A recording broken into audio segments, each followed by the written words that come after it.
Good evening, everyone, and welcome to this first session in which we'll be studying about the Iran crisis in detail.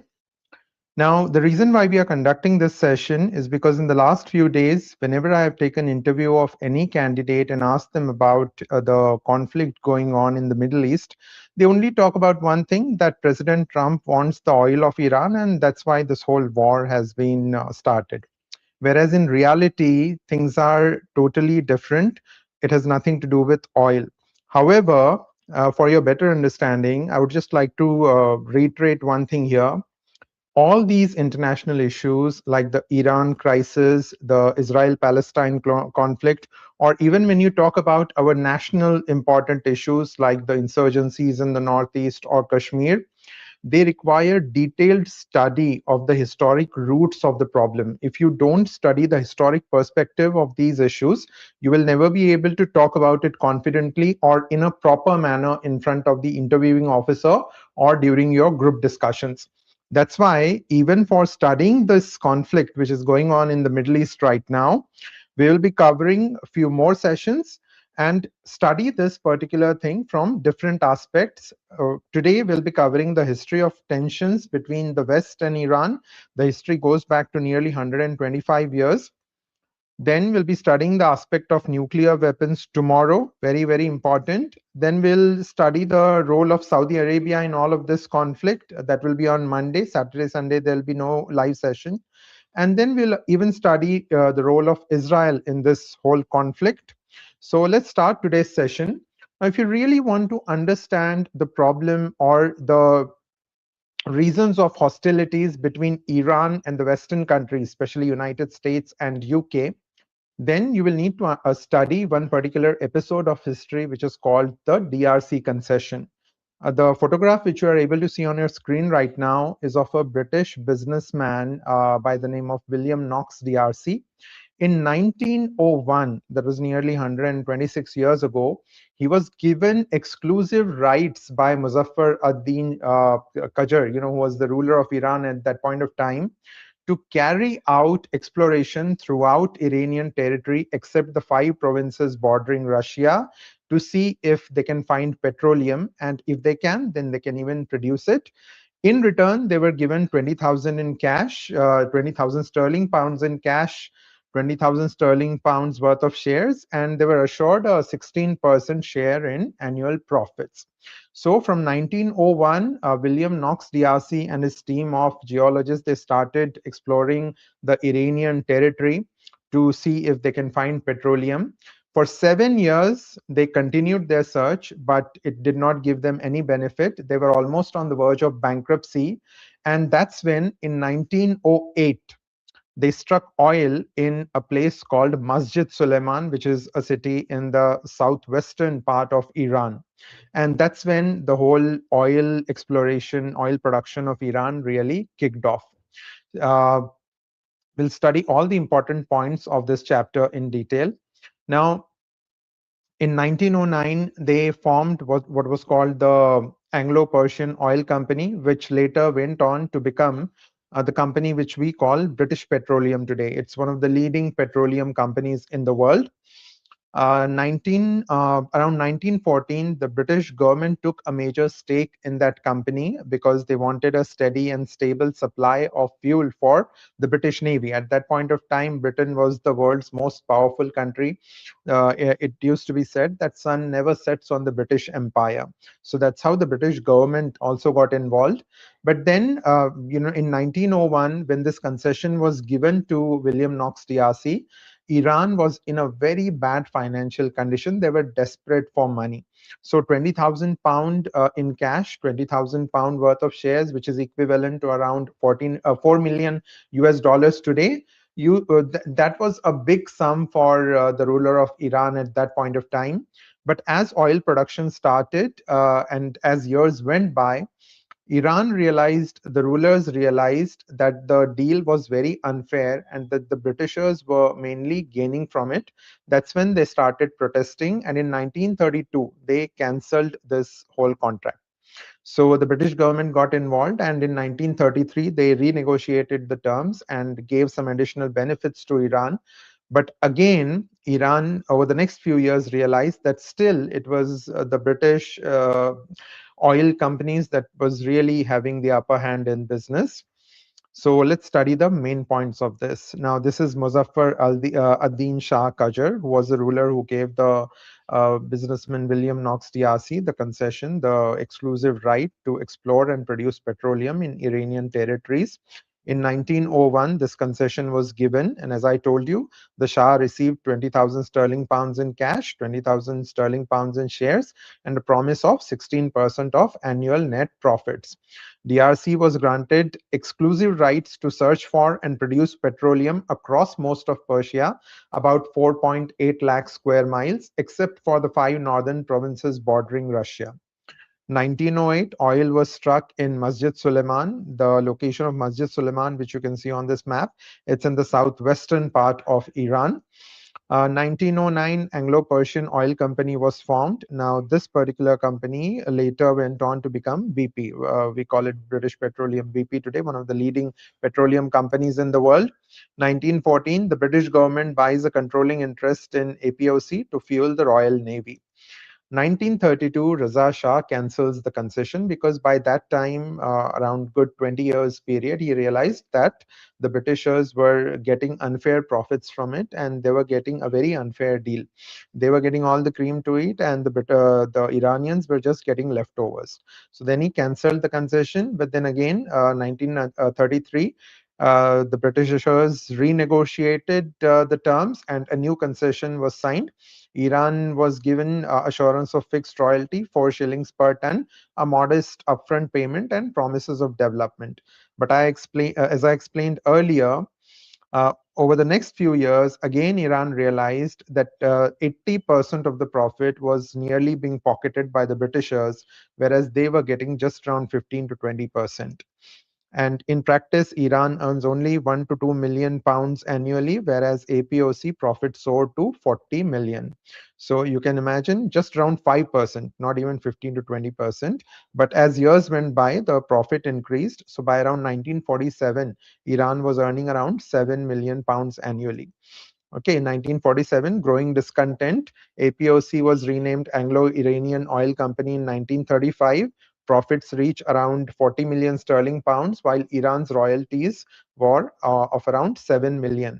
So still, it was just a share of around 15 to 20%. Around the same time in the 30s, oil was discovered in Saudi Arabia, mainly by American businessmen and companies. But in Saudi Arabia, it was more or less on a 50-50 sharing basis. So just in the neighboring country, the situation was completely different. So Iranians knew that they were getting a very unfair deal from the Britishers. And that's why Mohammad Mossadegh, who was a very popular politician there, and he went on to become the prime minister in the coming years, he wanted to nationalize all the oil business of Iran, and he wanted to remove the British business entities from oil business completely.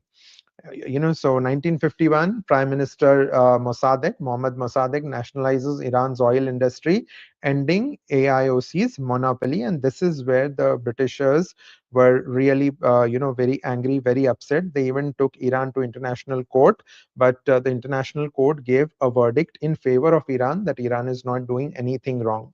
Then they started their own arm twisting tactics. So the Britishers placed an oil embargo. There was a naval blockade around Iran. Any tanker that was going towards or coming out of Iran was attacked, was threatened. Friendly countries were pressurized not to buy oil from Iran. If companies would indulge in any kind of trade, petroleum related trade with Iran, they were threatened with lawsuits in British courts. So using all these tactics, they were able to completely stop the business of petroleum, international business of petroleum of Iran. So by around 1953, the situation became very bad. Now, this is the photograph of Mohammad Mossadegh, who was a prime minister at that point of time in 1951. He was extremely popular. But in spite of all these tactics, when they did not get any kind of concession from Iran, they started planning a coup, that was called Operation Ajax. But before that, just to understand how Iran was badly hit financially due to the oil embargo, This sparks the Anglo-Iranian oil crisis and sets the stage for the 1953 coup. Embargo by Britain, which continued for nearly 2 years, Iran's oil exports fell from around 240 million barrels annually pre 1951 to near zero during the crisis. So you can imagine how badly it impacted Iran's oil business. And in 1951-52, Iran's oil income dropped from nearly 7 to 10 million sterling pounds to virtually nothing. So 1947, we saw they were earning around 7 million sterling pounds per year. But by the time 1952 came, it became zero because of the oil embargo placed by Britain. And that's when all these tactics also did not work, that's when Britain, United Kingdom, started planning this Operation Ajax to overthrow the government of Mohammad Mossadegh and bring in someone who would be more compliant to their interests. And even the Americans got involved because they were fearful that the Soviets, at that time Cold War was going on, so Iran, since it was having a border with the Soviet Union, the Americans were fearful that if the Soviet Union will take control of Iran, then there will be an additional problem. So they also got involved, and then they carried out this coup. How they did this? They did this by bribing politicians, by bribing clerics, by bribing journalists, by bribing strongmen. In Hindi, we can call them gundas, to carry out protests. They even bribed newspaper editors and radio broadcasters to, carry out their propaganda that things are not good in Iran, that Mohammad Mossadegh is not a good person, he needs to be removed. So who were the main people involved in this? Shaban Jafri. He was a strong man of Tehran, strong man in the sense he was more or less a gunda. In Hindi we call it gunda, and he was given a lot of money to carry out protests and demonstrations in Tehran and in other parts of Iran. Then General Fazlullah Zahedi. He was also bribed, and he was encouraged to instigate people against the government of Prime Minister Mossadegh. Then even clerics were bribed. So clerics have always played a very influential role in Iran. So Ayatollah Sayyid Abul Qasim Kashani and others like him were bribed to instigate the ordinary people of Iran against Prime Minister Mossadegh. And then politicians also, like Ahmad Qawam, who was one of the most leading political figures of Iran at that point of time, he was also bribed and influenced by the Americans and the Britishers to instigate the ordinary Iranians against the then government. And that's why that's why eventually the government of Prime Minister Mossadegh was overthrown. On 19th August 1953, Operation Ajax succeeded. Mossadegh was ousted following street protests and military intervention. And after that, the Americans brought in a person, the Shah, Shah Mohammad Raza Shah Pahlavi, who was extremely pro-Western, plus he was a puppet in the American and Western hands. And more or less, he knew that he will be able to stay in power only till the time he will be doing what the Americans want him to do. The moment he will go against them, that's when they will carry out a similar thing and remove him also from power. So September 1953 onward, the Shah ruled with strengthened authority backed by Western powers, making the beginning of his long reign until the 1979 revolution. This is the photograph of Mohammad Raza Pahlavi. Now, what he did, which led eventually to Islamic Revolution of 1979. After coming to power, he started giving all the development contracts of oil industry, of infrastructure, of roads, of highways to Western firms, and that too at exorbitant rates. Plus, he started purchasing defense equipment which was not even required by Iran at that point of time. Just to give you an example, between 1967 to 1972, it is said that Iran had spent nearly $1.4 billion on purchasing defense equipments from America and Western countries, which was not even needed by Iran at that point of time. Plus, he even wanted to develop 20 nuclear reactors in Iran. Iran was a self-sufficient country in terms of its energy requirement, so people were not able to understand why he is spending all this money, that too at exorbitant rates, and giving contracts to Western companies.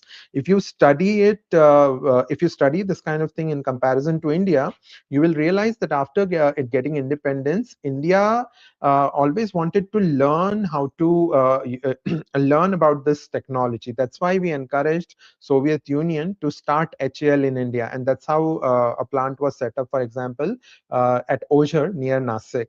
Plus, many of our IITs, many of our steel factories, we started here so that we can study, we can learn how those things are done. Compared to that, the difference in Iran was they were directly giving contracts to Western firms. So there was no learning, know-how, or development of the Iranian industries as such. So that was one major negative point. Now, when it came to oil, Western firms were controlling pricing, operations, and upgrades. They were virtually in control of the oil production in Iran. Then major steel, petrochemical, and energy projects were awarded to US and European companies. For example, American firms like Bechtel and Morrison Knudsen won contracts for power plants and industrial complexes. Western engineering firms were contracted to build highways, airports, and ports. Tehran's modernization projects like the metro planning, airports, and luxury hotels relied on Western architects and contractors, enriching them while creating visible inequality in Iranian society. So this was all being done so that the West could benefit at the expense of Iran's development. And people started noticing it. People started becoming upset. Plus, Shah Reza, this Shah's regime was extremely corrupt. So, that started coming to the surface very soon, and people became very resentful and angry. And that's why, in order to suppress that anger, he created a secret police force called Savak. And believe it or not, it will come as a big shock to you. Israel's Mossad helped in creating this. At that point of time, Israel and Iran's Shah, not Iran as a country. It won't be right to say that everyone in Iran used to like Israel. We will be studying Israel-Palestine issue also in detail in the coming sessions in the next few weeks. So at that time, I'll help you understand this whole history of hostility between the Middle Eastern countries and Israel. But for now, this Savak was a secret police force very similar to the brown shirts of Hitler, which later went on to become SS in Germany. Their only work was to threaten, terrorize, intimidate, torture, arrest everyone who was opposed to the Shah. So political dissent was suppressed in a very brutal manner, and people became even more resentful of the Shah because of Savak. And Savak was very active in Iran during those years. So at that point of time, the Shah had very good relations with Israel. Also, although there was no formal recognition of Israel by Iran, but then behind the scenes, there was a lot of trade going on and a lot of other activities also. And this whole anger which the population of Iran was developing, it got channelized because of through this one particular cleric, the main grand ayatollah of Iran at that point of time, by the name of Ruhollah Khomeini. And guess what was the excuse used by the Shah to discredit Ruhollah Khomeini? That he is an Indian because his grandfather was from Barabanki district of Uttar Pradesh. So he's an Indian, he's not even in Iran, he should go back to India. And he always discredited him by saying this. But Khomeini was very, very popular and had a huge following in Iran. Grandfather's background, Syed Ahmed Musawi Hindi was born in Kintur village of Barabanki district, Uttar Pradesh, India in the early 19th century. Left India around 1830, partly to escape colonial rule, moved to Najaf, Iraq, a major Shia religious center, finally settled in Khomein, Iran in 1834. Now, most of you might not be knowing that Iraq is a Shia majority country. 60% of the population is Shia. Okay. And Najaf happens to be a big Shia learning center. Surname Hindi, the epithet Hindi was attached to his name, and this Indian origin remained part of family's identity. Now, because he was a religious cleric, you can't touch him, you can't hang him, you can't kill him. Otherwise, there would have been a massive revolt in Iran. So what he did was the Shah forced him into exile that please leave this country. and that's why Khomeini had to leave Iran. So in 1964, he first went to Turkey. He stayed there for a year. Then he stayed in Iraq for nearly 13 years. That was between 65 to 78. And then he stayed in France for nearly a couple of years. And throughout these years, he continued his anti-Shah activities, and he was directing the population against and encouraging them to revolt against the Shah. And finally, this succeeded. And on 16th of January 1979, the Shah of Iran had to leave Iran. He had to flee with his wife. He first went to Aswan, Egypt. Then he traveled to many other countries. Eventually, in November of that year, he went to United States because he was suffering from cancer and he wanted treatment. That is the thing that historians say that is there in the news. Nobody knows whether it was really true or not. So he left Iran when he realized that things were getting out of control and the population was completely against him and his regime and rule. And after that, 2 weeks after that, the Ayatollah returned, and then the next phase of Iran's political scenario started. October 22, 1979, the US government allowed him entry for cancer treatment in New York. Now, this is where things got really rough. People in Iran started thinking that the Americans have deliberately allowed him to enter the United States so that they can plan another thing like Operation Ajax, which was carried out in 1953. And that's why the Iranian students stormed the US embassy and took nearly 52 American diplomats and citizens hostage. It's a very, very, very famous episode of history. It continued for 444 days. Uh, just after 10 days, as a reaction to this, or to deter the Iranians and make them leave all these diplomats and hostage and set them free, the then president of United States, Jimmy Carter, he froze nearly $12 billion worth of Iranian assets in the United States in the form of gold and cash and other assets. On November 14, 1979, President Jimmy Carter ordered the freezing of all Iranian government assets held in US banks. He did this thinking that the Iranians will get scared and then they will set everyone free. Instead, it had a completely opposite reaction, and the Iranians thought that he has frozen all these assets so that he can give it to Shah and then let him live a good life. So it backfired, and they carried out, the hostage situation. It continued for a very long time. Then American Army tried a daredevil rescue mission called Operation Eagle Claw, and it failed miserably. They attempted it around April 24, 25. It failed miserably. 8 US servicemen died in this. You can read more about it on the internet. And September 22, 1980, Saddam Hussein invaded Iran. Now, this hostage situation later ended in 1981 when Algeria mediated and the Algiers Accord was signed. Part of that $12 billion was released, and part of that always got stuck in litigation in international cases. Okay, so then Saddam Hussein invaded. He thought that this is a good time to attack Iran because Iran was emerging as a good, powerful country in the region. So we will suppress it. Plus, Saddam Hussein was a Sunni, and there has always been a Shia-Sunni conflict in history. So he thought this was a good time to attack, and West supported Saddam Hussein. And just before that, you might have heard in news recently that the Ayatollah Khomeini, he had disbanded the army because he felt that the army was loyal to the Shah, and if he would allow them to continue, it would be a problem for future for his own way of, wanting to administrate Iran. So Iran was in a very vulnerable spot at that point of time, and Saddam Hussein thought that's a good time to attack. So he invaded, thinking that in few days he will conquer Iran and then he will rule over Iran. But that never happened. 8 years that war went on, and eventually Saddam Hussein had to retreat. Now, during that time, West had completely supported Saddam Hussein. So this is also one of the reasons why Iran even today has hostile attitude towards Western countries.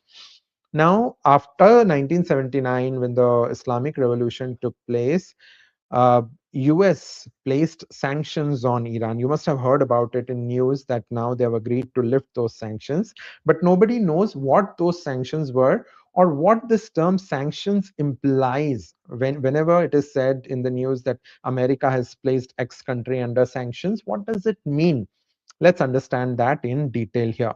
Iran has been under US sanctions continuously since November 1979, starting with the freezing of $12 billion in assets. These sanctions are not just symbolic, they are concrete restrictions that block Iran's access to global finance, trade, and technology. How? Let's see systematically.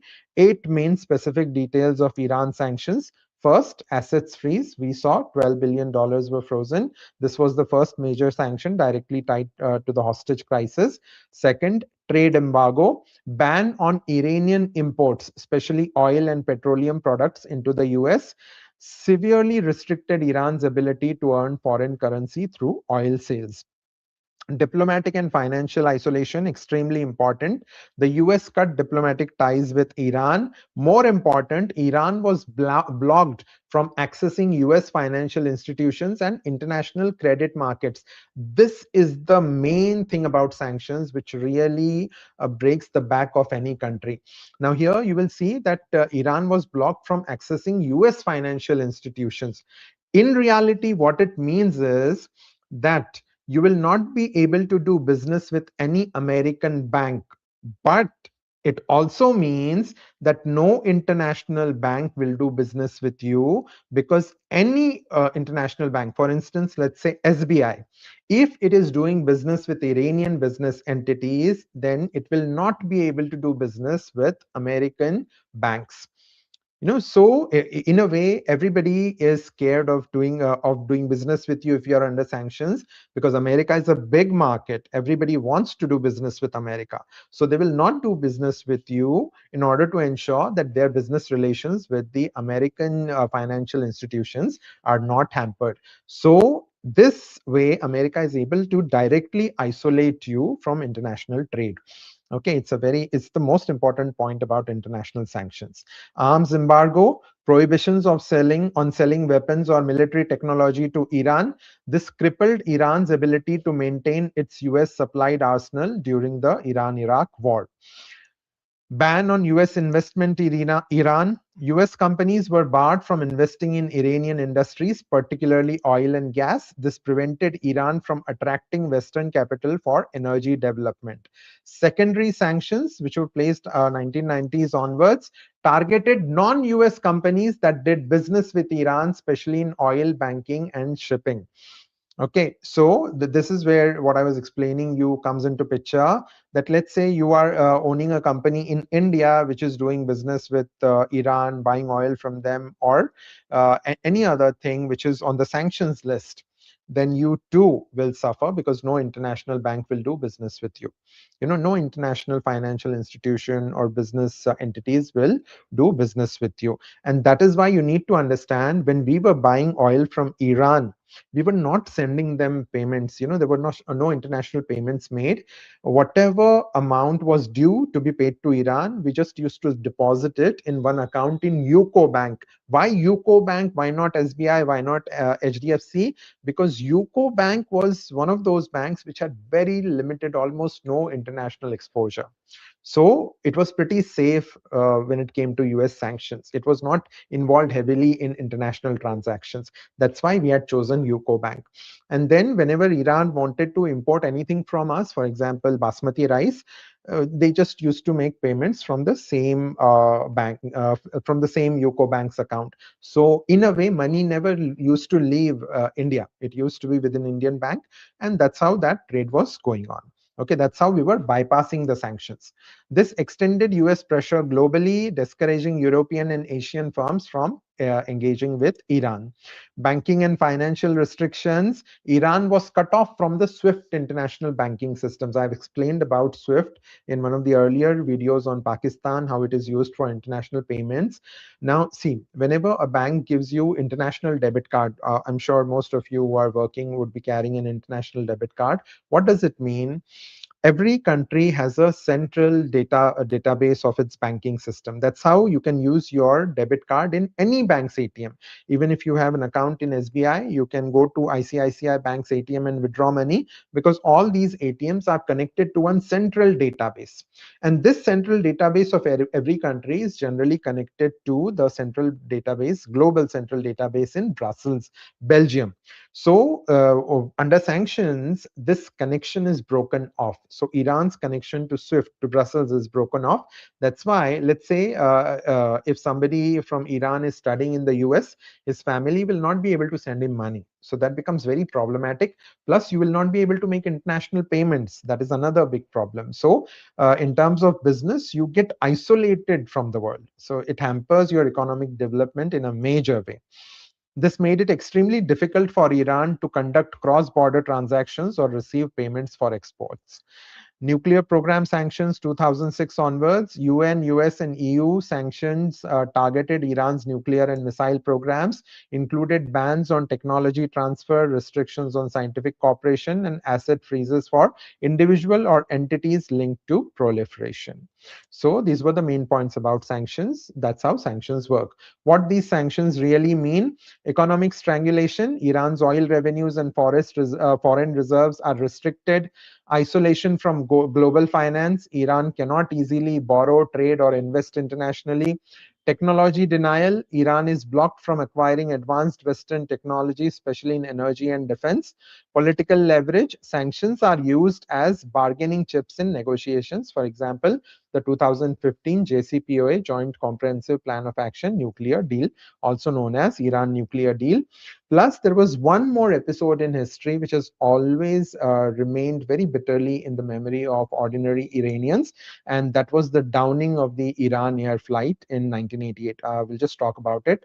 In summary, since 1979, sanctions have meant frozen assets, blocked oil sales, financial isolation, arms bans, and global restrictions. They are designed to weaken Iran's economy, limit its military capabilities, and pressure its government into compliance with international norms. Now, on July 3rd, 1988, USS Vincennes, which was a US Navy frigate in Strait of Hormuz at that point of time, it shot down Iran Air Flight 655, which was a civilian airliner. Later, the explanation was given that they thought it's a US, it's an Iranian F-15, which they had purchased from the US. Okay, then this case went to international court. 290 passengers and crew, everyone on board had died. This case continued for many years, and in 1996, United States agreed to pay a compensation of $61.8 million to the family members of those who had died in that crash. So even this event remains very bitterly in the memories of ordinary Iranians. So I'm sure now you understand why there is a history of political as well as economic interference and exploitation of Iran by Western countries, which has led to this situation today where war is going on. We'll study other aspects also in the subsequent sessions, and everything will become clear to you. Today's session ends here. I'm sure you must have found it useful. Please like this video, share it with everyone you know is preparing for SSB or any other government exam. Please encourage everyone you know who can benefit from this video to subscribe to our channel so that they can get benefit of the upcoming sessions also. And tomorrow we'll cover the nuclear weapons aspect of this issue. Don't miss it. It will be a very useful and informative session. If you have not watched the Psychology Foundation course videos, please go to our playlist, Psychology Foundation course, and watch the content we have there. It will really change your perspective about TAT, VAT, and SRT. Please don't forget to watch the videos we have made regarding personal interview also. And I do remember that the sessions on artillery are pending, and those will be taken in the coming days. I'm just trying to work out a way to make those sessions more condensed, so that we can complete those sessions in around 10 to 15 minutes without compromising on the quality of information or concepts. So I will be taking those sessions, don't worry. So let's end today's session here. I'll see you tomorrow at 9 p.m. Till then, please take very good care of yourself and enjoy the rest of your evening. Bye-bye.